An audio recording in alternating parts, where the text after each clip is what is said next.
Di ba? Kaya na rin, ang kapal na ng mukha, papakita ko sa inyo kung gaano kakapal ng mukha itong mga to. Eto, tingnan nyo, pag dinig ito sa budget deliberation ito, tingnan nyo kung gaano kakapal yung secretary ni, ni BBM. Wala pong discretion ang ibinigay sa akin ng Basta excess mandate po. na yon. Mandate. Oo, maliwanag yung walang discretion na ibinigay. Basta excess revenue. Ang pakiusap ko lang, can you just spare the health? I mean, kung maaari, kung magkakaroon kayo ng mga ganong provisions in the future, wag lang po sana yung health. Ang ganda ng pakiusap ni Mr. Malasakit, di ba? Ang ganda ng pakiusap ni Sir Bongo eh. Kita nyo naman. Siya kasi, alam mo, itong maman to, hindi to mahilig sa politika. Hindi ito yung senador na hindi confrontational even if loyal sa Duterte ito. Hindi to confrontational. Ang kasi sa kanya, concern niya kung ano yung ikabubuti ng mga nasa baba. Kaya ako okay na ako doon eh. Kasi kita mo naman nagtatrabaho itong mama na to. Kasi marami nagsasabi na bakit daw hindi siya nakikipag-away. Hindi niya yun lugar eh. Hindi niya yun papel, ika nga. Ang papel niya to make sure that our people, lalo na yung maliliit, matulungan, especially sa health and sa sports. Yan yung kanyang advokasya talaga. Kita nyo naman ang sipag niyan. Siya gumawa ng Malasakit Center. Talagang yan ang pinaglaban niya noong panahon ni Duterte. Ngayon, yung super health center na sa mga barangay. Alam mo, kasi yan yung hindi makita ng mga iba na mayayaman. Kasi yung iba mayayaman, pag nagkasakit, pupunta na lang ako ibang bansa para magpagamot. Walang tiwala sa mga doktor natin dito. Di ba? Kasi may mga doktor nga naman dito na corrupt din. Hindi naman lahat. Marami dyan mga corrupt din na kontrolado ng pharmaceutical company na kahit wala kang sakit, re-resetahan ka. Ganun ka-corrupt sa Pilipinas eh. Inaabot na kahit mga doktor. Basta makalibre lang yan ng hotel sa Pilipinas o di kaya sa ibang bansa. Ganun ka-corrupt yung mga animal na yan. Ngayon, buti pa ito si Senator Bongo, gumawa ng mga bagay para to make sure na mapagamot yung mga kababayan natin. Yung mga health center, super health center sa mga barangay.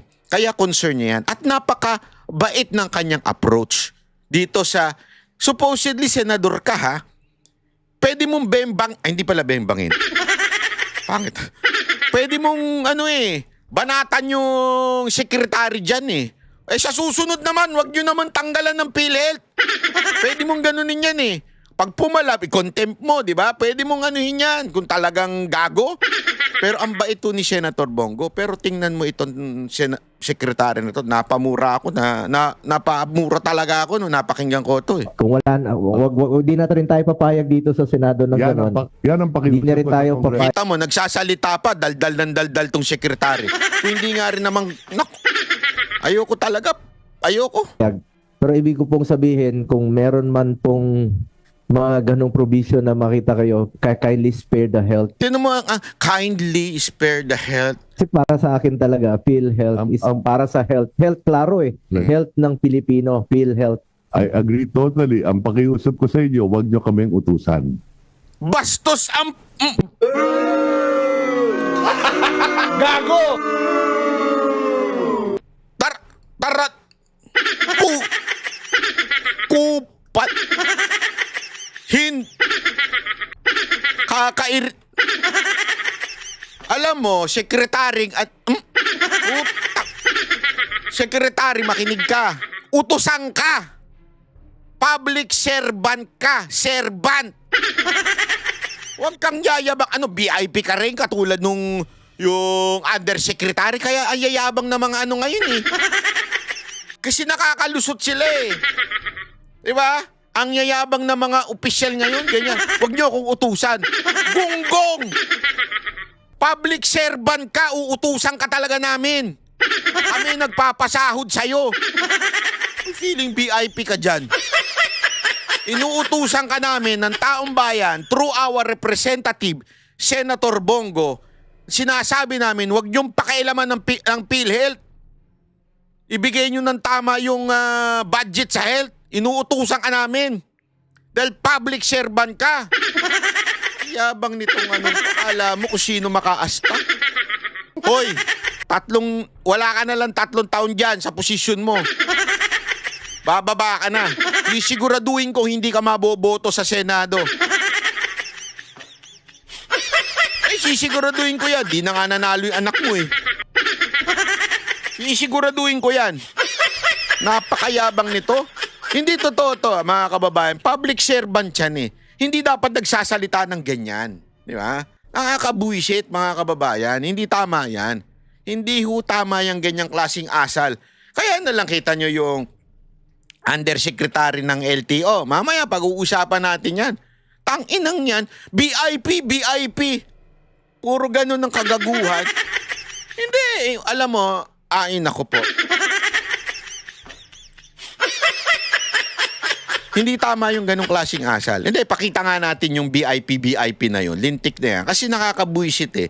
Ito, ayan, ayan. Ha? Mga BIP kami. Lintik kayo? Anong BIP kayo?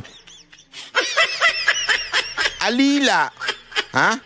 Public servant. Yan boss ninyo. Alam mo, ito panoorin nyo to. Oh, ha? LTR Undersecretary Ricky Alfonso na nasangkot sa insidente ng road rage. Napisto rin gumagamit ng protocol plate at blinker ang USEC kahit bawal. Nasa frontline ng balita. Tangina USEC lang naka-blinker. May protocol plate, mali pa. Yan si Gerard de la Peña. Ganyan na kagarapal ang mga opisyal natin sa Pilipinas. Garapal talaga. Sa viral video na ito, kitang nagtatalo ang driver ng F-Truck at driver ng SUV sa Katipunan Avenue sa Quezon City. Namamagitan naman sa kanila ang mga traffic enforcer. Ginitgit kami, dalawa eh. VIP, ulul! Tangin ang VIP. Una sa lahat, kung sino ka mang security ka dyan, kung nagsisecure dyan sa VIP mo, wala kang karapatan. Hindi ka nga PSPG. Balita ko ha. Tinanong ko yan, kinonfirm ko sa loob ng PSPG yan. Alam mo kasi, eto to be honest, ang PSPG, may ano yan, very professional na mga tao yan. Eto honestly kasi marunong sila eh. Pagka medyo mayabang sa kalsada, hindi PSPG yan. Ang PSPG maganda training yan. Nababoy lang naman yan nung panahon ni Torre. Pero ngayon, nung panahon ni Torre at saka panahon ni Marvin. Pero ngayon, maayos siya mga PSPG na yan. Napaka-professional yan, lalo ngayon sa pamumuno. Hindi ako nagbibiro. Matinong tao kasi po si Nartates. Kaya ako botong-boto ako dun nung naging PNP chief si Nartates. Napaka-boto ako dun. Kita mo, hindi mapapil sa media. Nakakatakot kasi yung mahilig sa media. Ito si Nartates, professional. Trabaho lang. Di ba? Kaya yung mga nakalagay ngayon na mga direktor sa PSPG at yung mga nasa baba pa, mga dire-direktor, mga professional. Hindi ganyan umasta mga PSPG. Matitino yan, hindi nga yan. Takot nga yan sa mga sa mga maling gawain kasi nga syempre madedemanda sila. And they are the only mandated na to secure real VIP. To secure yung mga may death threat. Sila ho talaga yun. Etong mga ganitong asal, nabigyan lang ng baril ay yayabang. Hindi, ako Eto gusto ko lang sabihin.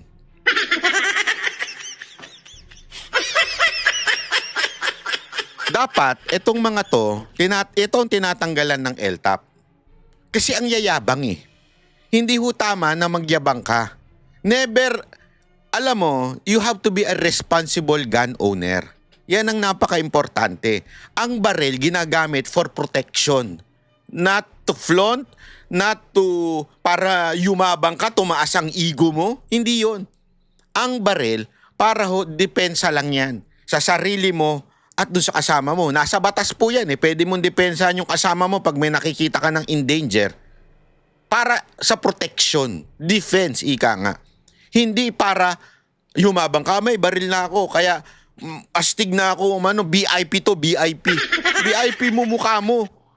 Public servant yung boss mo, BIP. Nagawa mo ba? Nag-ugat daw sa gitgita ng pagtatalo. Hindi kita sa video, pero ayon sa elf truck driver, sinaktan siya ng driver ng SUV. Pare, VIP, huwag kang ganon. Hindi! VIP, VIP! Paulit-ulit na binabanggit ng SUV driver na VIP ang kanyang sakay. Hindi kasi... Hindi ito PSPG, sigurado ako. Hindi ganyan umasta ang PSPG, matino. Hindi, walang biro. Hindi ho sila, may VIP ako. Wala. Kasi pwedeng makasuhan yung mga PSPG kung magiging mayabang. Naku, hindi ho sila matitinuhong tao yung mga yan. Hindi ganyan. At saka ano yan protocol yan. Pagka na-encuentro ka na sa ganyan, hindi, kaya nga meron kang mandato na proteksyonan yung VIP mo. Hindi ka makikipagtalo sa kalsada, aalis ka. Kung sinasabi ng danger yan, may danger na nangyayari, alis! Yun ang protocol, hindi makipag-away. Ba't ka makikipag-away? Kala ko ba in danger yung, kaya mo nga bini-VIP ang tao mo kasi panganib ang kanyang kabuhayan. So, bakit ka makikipagtalo sa kayong dalawa nasa labas, yung VIP mo nasa loob ng sasakyan?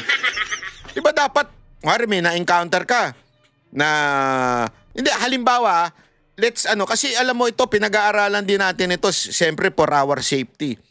Pag may na-encounter ka dyan, may nanggigit-git sa'yo, hindi yung gigit-gitin mo. Halimbawa, totoo yung sinasabi niya na inaano siya nung elf truck, hindi ka yung titigil, tapos tatalakan mo yung gumigit-git sa'yo.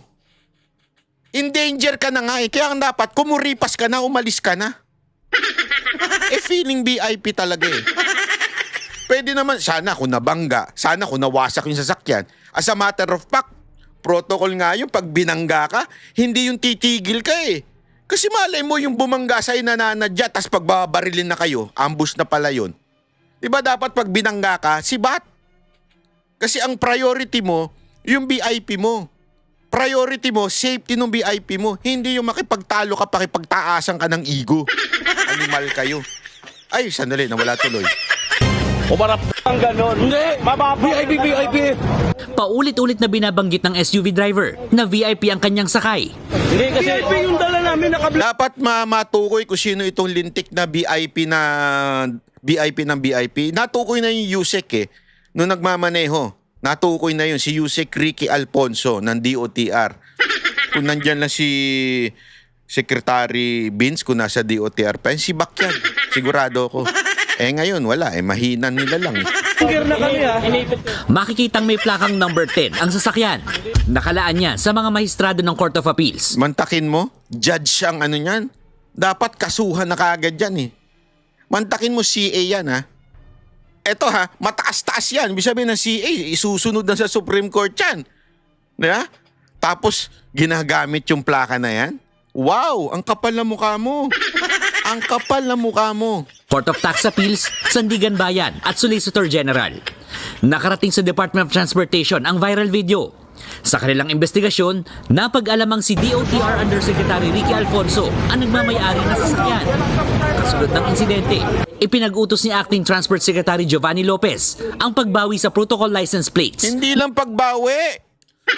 Tanggalin nyo na yan. Idemanda ninyo, tanggalin nyo na yan. Anong pagbawi lang? Alam mo kaya nabibuisit sa inyo yung riding community? Sorry Ako pinagtatanggol ko lang yung mga riding community. Kasi pagka riding community nag-commit ng konting mistake, kukuhanan ninyo. Ang tawag-tawag, kukunin ninyo yung mga motor nila. Tanggalan ninyo ng plaka, ang laki ng penalty. Ang kakapal ng mukha ninyo para bigyan ng matinding kaparusahan itong mga riding community. Kayo mismo, tauhan nyo mismo. Kupal. Sorry totoo naman Wag magalit na kayo sa akin pero that's the truth. Saka nakakita Yusek gumamit ng plaka ng judge, CA pa tapos Solgen pa.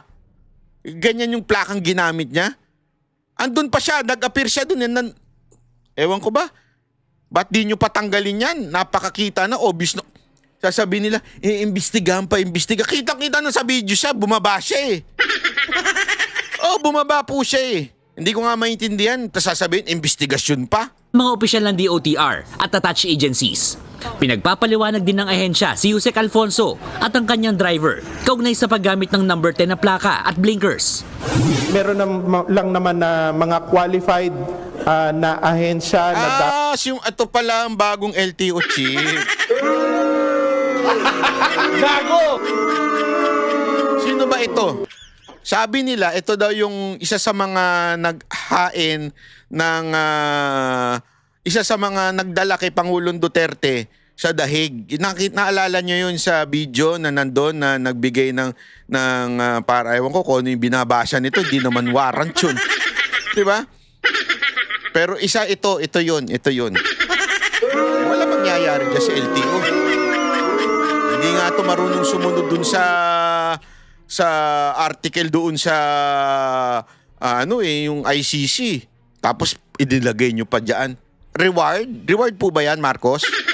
Lisa Marcos, reward po ba ito? Reward ba sa kanya ito?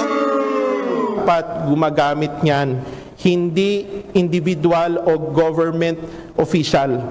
Yung mga hindi authorized na gumamit niyan, tigil-tigilan nyo na ngayon. Naks, kala mo talaga Suspendido totoo, ng 70 araw ang lisensya ng driver ng SUV. Sinisante na rin daw ni Yusek Alfonso ang driver. Isinuko na sa Land Transportation Office ang SUV na may protocol plate. Humarap na rin sa hearing sa LTO ang driver ng SUV. Nagbabala naman ng LTO sa mga gumagamit ng protocol plates kahit hindi otorisado. May napansin kasi ako na mga gumagamit na mga protocol plates na ano ba ang termino doon?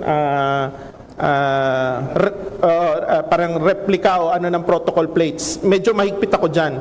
Naks na. Mahigpit. Mahigpit.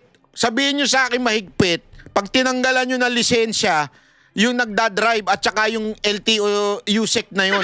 Tanggalan nyo muna ng lisensya yun. Maniniwala kami mahigpit. Yung driver nung USEC at si USEC, tanggalan nyo ng lisensya. Tandaan nyo, license is just a privilege. So, ibig sabihin, pwede nyong tanggalan yun bilang parusa. Kasi, alam naman natin, mga kababayan, kung kakasuhan mo yan, it will take time unless bilisan ng CA. Hindi pala CA yung una. RTC pala muna. Yeah?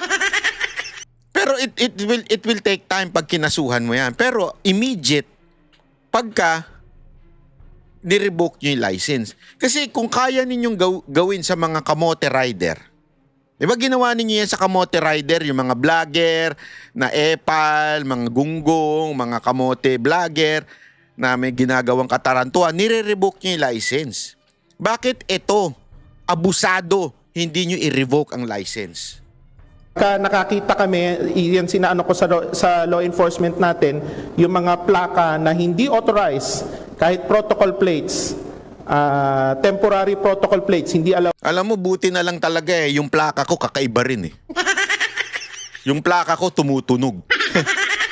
Yung plaka ganun. Hindi nyo na alam yun, matatanda na kasi kayo Yan, huli yan. Pag pinag-aaralan namin ngayon sa legal kung paano i-impound. Wala pang pahayag si Transportation Undersecretary Alfonso kaugnay sa insidente. Nagbabalita Wala na, tapos na yan, lusot na yan. Ganun sa Pilipinas Gago! Kaya ang yayabang ng ng mga bibigyan ko pa kayo ng halimbawa. Hindi, kaya ang yayabang po ng mga politiko sa atin, yung mga public servant, ito, USEC, feeling VIP, feeling judge. Di ba? Yung si secretary, feeling niya, presidente siya, wag niyo akong utusan. Sira ulo ka ba? Dinideliberate nga yung budget So may karapatan ang senador to oversee the budget. Wag utusan. Kami ang boses ng masa, hindi natatakot. Katotohanan lang, di kami nalulunod. Walang bahid ng sismis, lahat ay totoo. Kahit sino ka pa, pag mali ka babanatan ka. Walang pinipili kulay, wala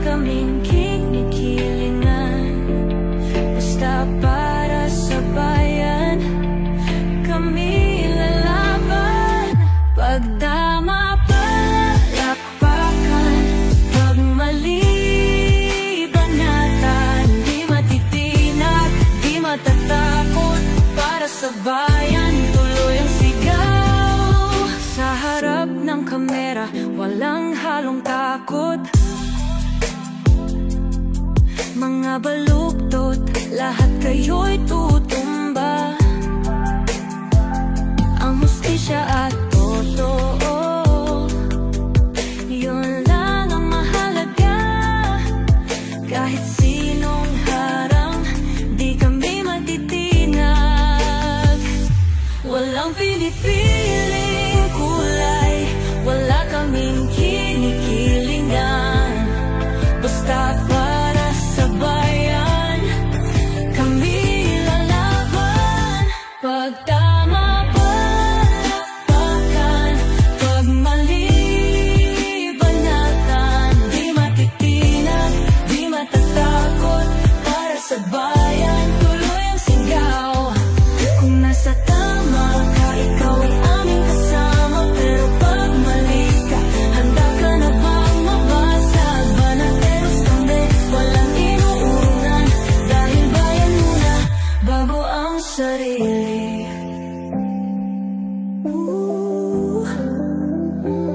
Bago ang sarili.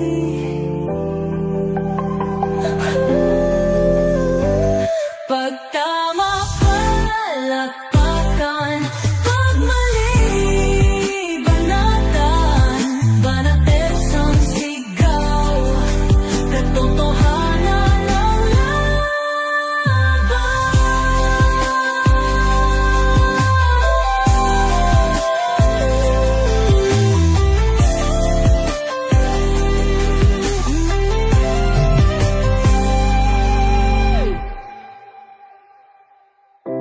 sa harap ng kamera,